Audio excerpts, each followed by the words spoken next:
তোমরা কতটা কি বিলিভ করবে আমি জানি না।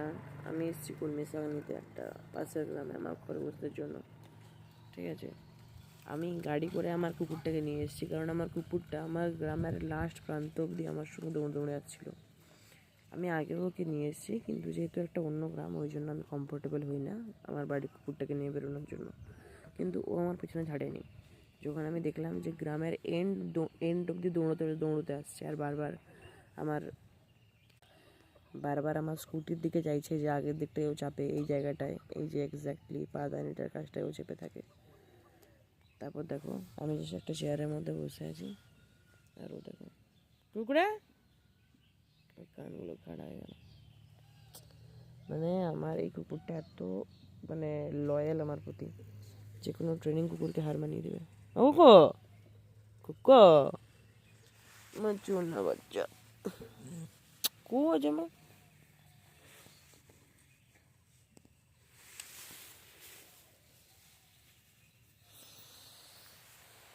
কোথাও নড়েনি আমাকে ছেড়ে, শুয়ে গেল আদর পেয়ে।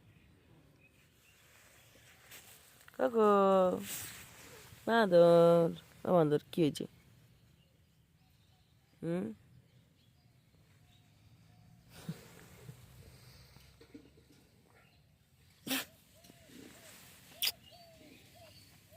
আমার চুনা বাচ্চা কো জামা। তোমাদেরও যদি এরকম কেউ লয়াল থাকে না, মানুষ বাদ দিয়ে, সিরিয়াসলি বলছি, এদেরকে ভালোবাসো, 10 গুণ করে এরা ফিরিয়ে দেবে। মানুষকে তুমি একটা দেবে, ওরা তোমাকে একটা রিটার্ন দেবে, ঠিক আছে, অ্যাজ এ ফর্মালিটি। তোমরা এদেরকে একটা দাও, এরা তোমাকে 10 গুণ করে ফিরিয়ে দেবে। লয়ালিটি কী জিনিস না একমাত্র কুকুরদের থেকে শেখা উচিত, সে ট্রেনিং কুকুর হোক বা আমাদের দেশি কুকুরগুলো। বাট এখন মানে কি বলবো, প্লিজ দেশি কুকুরগুলোকে অ্যাডপ্ট করো।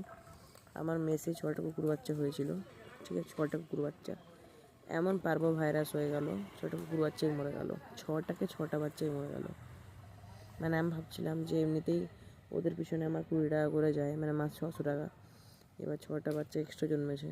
আমি ওদেরকে আবার আমাকে, কারণ আমি একমাত্র ওখানে খাবার দিই, আর বাকি পাড়া গ্রামে মানে ওই শহরে টাউনের মধ্যে যারা ধরো একটু যে খাবারগুলো হয় ঠোকাটা ওগুলো ফেলে দেয় আর কি। যেহেতু ওগুলো কোনো পার্টিকুলার বাড়ির কুকুরও নয়, রাস্তা ওই ওই ওই পাড়ার মধ্যেই ঘুরে বেড়ায়, ওই জন্য কেউ রেসপন্সিবিলিটিও নেবে না যে খাওয়াই 8 দিন ওদেরকে, ঠিক আছে। যেহেতু আমি ওখানে থাকি মেসের মধ্যে, আমি ভেবেছিলাম 900 টাকা বা যাবে, প্রতিদিন 30 টাকা করে যাবেই, আর যাচ্ছিলো আমার। ভগবান শুনে নিল আমার কষ্টটা, কারণ আমাকেও তো একটা ইনকাম করতে হচ্ছে, টিউশনটা পড়িয়ে সারা মাসটা খেটে ওই টাকাটা আমি পাচ্ছি।